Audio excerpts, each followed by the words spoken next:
Good evening, I'm Sapsanamma. Let's begin with the headlines of the hour. China complains of delay in operational projects in Nepal, suggests to improve on policy, says other nations are interfering in the relation between Nepal and China. Discussions to be held on the problems seen in implementation of federalism at the National Coordination Council meeting this week. Separate committee to be formed for police adjustment.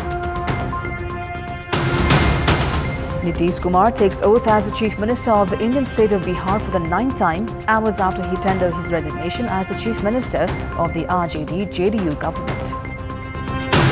And Tribhuvan Army thrashed Karnali by a huge margin of 164 runs at the Prime Minister Cup National Men's Cricket Tournament. Pradesh also edged past Lumbini by 9 runs. China has expressed grievance regarding delays in projects in Nepal. Speaking during a group meeting with political parties in Kathmandu, visiting Chinese officials have said projects in Nepal witness regular delays. Vice Minister of International Department of Chinese Communist Party, Sun Haiyan, called on revising existing policies in order to support timely completion of projects. Haiyan also said several nations had been attempting to break the relations between Nepal and China and called for efforts to maintain the friendship. Main opposition, CPNUML General Secretary Shankar Pokhrel opined the government should be proactive to implement projects under the Belt and Road Initiative. Pokhrel said Nepal was lagging in identification of projects according to the agreement signed with China. Nepal र चीनको बृहत्तर साझेदारी comprehensive partnership end cooperation मार्फत सहयोगको रणनीतिक साझेदारी strategic partnership of cooperation तर्फ प्रवेश गरेको छ। यो प्रवेशलाई परियोजनाको पहिचान सहित प्रभावकारी कार्यान्वयनमा लैजानु पर्दछ। खास गरी बीआरआई का सन्दर्भमा नेपालले गरेको सहमतिकै सन्दर्भमा परियोजना पहिचान गर्ने कुराहरुमा हामी पछाडी परेका छौं। नेपाल सरकारले पनि यो विषयलाई प्राथमिकताका साथ अगाडि बढाउनु पर्दछ भन्ने म आफ्नो पार्टीको तर्फबाट स्पष्ट धारणा राख्न चाहन्छु। Pokhrel also urged the Chinese delegation to facilitate resumption of customs point as before the COVID pandemic. Nepali Congress leader Shashank Koirala lauded China's development achievements and said his party was interested in collaborating with the country in development works. Nepal and China are close neighbors. We consider China a friend in need and a reliable development partner. I would like to take this opportunity to express my sincere thanks to the people and government of Republic of China and their generosity in providing assistance to Nepal's social and economic transformation in past several years. Vice Chairman of the National Assembly Urmila Aryal and leader of Rashtra Swatantra Party Shishir Khanal had also put forth their opinions regarding Nepal-China relations during the meeting. The government has held discussions with internal affairs ministers of all 7 provinces regarding the adjustment of police personnel. The meeting was held at the Home Ministry as provincial governments continue to pile pressure on the centre for the integration of police personnel at the earliest. The participating ministers were also asked for their feedbacks on the draft of the Police Act drawn by the federal government. Provincial governments had been warning of waging a protest, saying that the federal government had failed to finalize the integration of police personnel despite almost 1 decade of the implementation of federalism. Prime Minister Pushpa Kamal Dahal had directed the Home Ministry to address the issue within 15 days. The provincial governments have formulated their respective acts. However, at the lack of a police act from the centre, the issue has yet to be settled. Growing disputes have been witnessed within CPN Maoist Centre in the case of Sudur Pashchim province in less than 1 year since it joined the provincial government. The dispute emerged after the removal of Khagaraj Bhatta from the provincial party leader position, after which the party's provincial committee issued a directive against the decision. Meanwhile, a faction within the party has been doing legwork to recall its minister.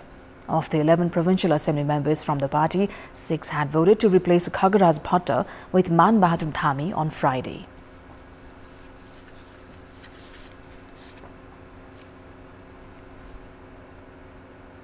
And it's time now for our segment Public Pulse, where you text us with your opinion. The question is, what should be done to promote alternative energy? Your options are A. Facilitate policy, B. Increase investment, and C. Make consumers aware. The voting is on. Type NEWS, select your option A, B or C, and and send it to 34001 to share your opinion with us. World-famous Hollywood actor Jet Li is in Lumbini, the birthplace of Gautam Buddha, participating in the Bumchuk Puja that commenced Thursday last week. Li is sitting in the 5-day-long peace prayer from 7 in the morning till 5 in the evening.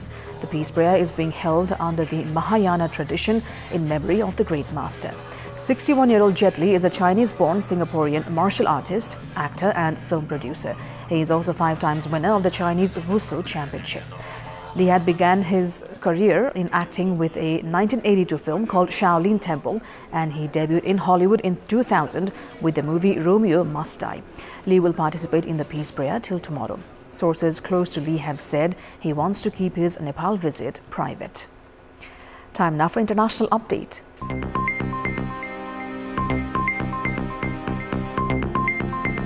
Nitish Kumar has taken the oath as the Chief Minister of the Indian state of Bihar for the 9th time, hours after he tendered his resignation as the Chief Minister of the RJD-JDU government. Jitan Ram Amaji, Chirag Paswan, Samrat Chaudhary, JP Nadda were present as Nitish Kumar took the oath. Last time Nitish Kumar took the oath as the Chief Minister was in 2022 when he severed his ties with the NDA and joined the RJD, Congress and the Left Alliance and became the Chief Minister of the Mahagathbandhan in Bihar. Between 2022 and 2024, Nitish Kumar took the lead in forging the alliance of the opposition parties to unitedly fight the BJP in the 2024 Lok Sabha elections. In June 2023, Kumar hosted the very first meeting of the opposition parties even before it got its name, India. Along with Nitish Kumar, BJP Samrat Chaudhary, Vijay Sinha also took the oath today. Overnight, the RJD ministers are out of the cabinet as Nitish Kumar will now get a new cabinet in the changed political equation in Bihar. Tejasvi Yadav said 2024 marks the end of the JDU and the game in Bihar is far from being over. Political strategist Prashant Kishore said Nitish's tirades with the BJP will be short-lived and Bihar will again see changes within 6 months after the Lok Sabha election. But whoever Nitish Kumar goes with, he will not win more than 20 seats in the state election in 2025. United Nations General Secretary Antonio Guterres vowed today to hold to account any UN employee involved in acts of terror after allegations that some refugee agency staffers were involved in the October 7 Hamas attacks on Israel. But Guterres implored governments to continue supporting the UN Refugee Agency for Palestinians after 9 countries paused funding. At least 9 countries, including top donors, the United States and Germany, have paused funding for the UN Refugee Agency for Palestinians following allegations by Israel that some of its staff were involved in the deadly October 7 Hamas attacks on Israel that killed almost 1,200 people.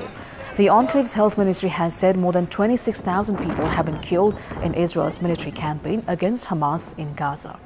Aid officials say with flows of aid like food and medicine into the territory just a trickle of pre-conflict levels, deaths from preventable diseases as well as the risk of famine are growing. Since the October 7 conflict began, most of Gaza's 2.3 million people have become reliant on the aid of UNRWA provides, including about 1 million who have fled Israeli bombardments sheltering in its facilities. Palestinians expressed anger at the funding cuts. There was no immediate sign of countries heading to the UN call to reinstate aid. However, Norway and Ireland have said they would continue funding the agency. UNRWA was set up to help refugees of the 1948 war at Israel's founding and provides education, health and aid services to Palestinians in Gaza, the West Bank, Jordan, Syria and Lebanon. An Italian church in Istanbul was attacked by gunmen during a religious ceremony. A person was killed as 2 masked assailants launched an armed attack on the Italian church in Istanbul during a service. According to a statement by Interior Minister Ali Yerlikaya, the assailants attacked the Santa Maria Church in the Sarıyer district in 11:40 a.m. local time. Yerlikaya said an investigation has been launched and authorities are working to apprehend the attackers.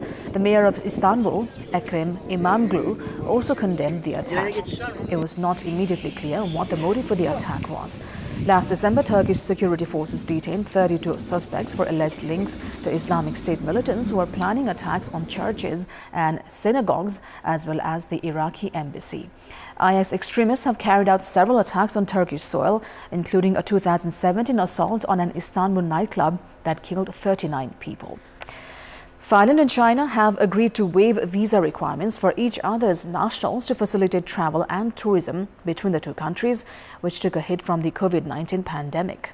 Thai Foreign Minister Parnpree Bahiddha-Nukara and his Chinese counterpart Wang Yi signed the mutual visa exemption, which takes effect on March 1st at a ceremony after a meeting in Bangkok. China was a top source for Thailand's tourism industry, a major driver of Southeast Asia's second-largest economy before COVID, but the return of Chinese tourists to Thailand has been slow. The number of Chinese tourists to Thailand plunged to 3.5 million last year from 11 million in 2019 before the pandemic. Wang said Beijing and Bangkok also pledged to speed up the construction of the China-Thailand railway and work together in combating transnational crimes. Tribhuvan Army Club has thrashed Karnali province by a huge margin of 164 runs to register their 5th win at the Prime Minister Cup National Cricket Tournament. Skipper Vinod Bhandari scored a brilliant century in Tribhuvan Army's win. In the match played at the TU Cricket Ground in Kantipur today, Tribhuvan Army batted first after losing the toss and posted a challenging total of 279 runs for the loss of 5 wickets in the 50 overs. The Army team were in early trouble as they were 4 wickets down when 70 runs were on the board after 13 overs and lost 5 wickets when the score was 110 in 21.2 overs. But an unbeaten 169-run, 6-wicket partnership between Captain Vinod Bhandari and Basir Ahmed took Tribhuvan Army to a respectable total. Skipper Bhandari scored an unbeaten 100 runs off 132 balls, hitting 3 sixes and 6 fours. Ahmed was also not out on 98 off 92 balls. Dipendra Rawat with 2 wickets was the most successful Karnali bowler. Chasing a victory target of 280 runs, Karnali were bowled out for 115 runs in 29 overs. Himanshu Shahi was the leading run scorer for Karnali with 19 runs. Diwan Poon also added 18 runs, while Bipin Shahi chipped in 14. Vivek Yadav and Kushal Malla with 3 wickets each were pick of the Tribhuvan Army bowlers. With the win, Tribhuvan Army climbed to the 4th spot of the points table, securing 10 points from 7 matches. Karnali remained in the 7th position with 6 points from 8 matches. Nepal Police Club lead the table with 12 points from 6 matches. In another Prime Minister Cup National Men's Cricket Tournament match played today, Madhya Province defeated Lumbini Province by 9 runs. In the match played at Capital's Mulpani ground, which was reduced to 42 overs due to wet outfield, Madhya were put to bat first and were bowled out in 41.3 overs after posting 169 runs. Arniko Yadav top scored for Madhya with 38 runs. Pawan Sharaf and Abhishek Tiwari also contributed 26 runs each to Madhya's total. Bir Magar with 4 wickets was the leading wicket taker for Lumbini. In a close run chase, Lumbini were bowled out for 160 runs in 40.5 overs and were defeated by just 9 runs. Prajwal Thapa with 62 runs was the top scorer for Lumbini. Pradeep Paswan was the pick of the Madhya bowlers, grabbing 6 wickets. Madhya are 3rd in the points table with 12 points from 9 matches, while Lumbini are in the 9th spot with 2 points from 7 matches. That is all for the moment. Thank you for watching. Bye for now.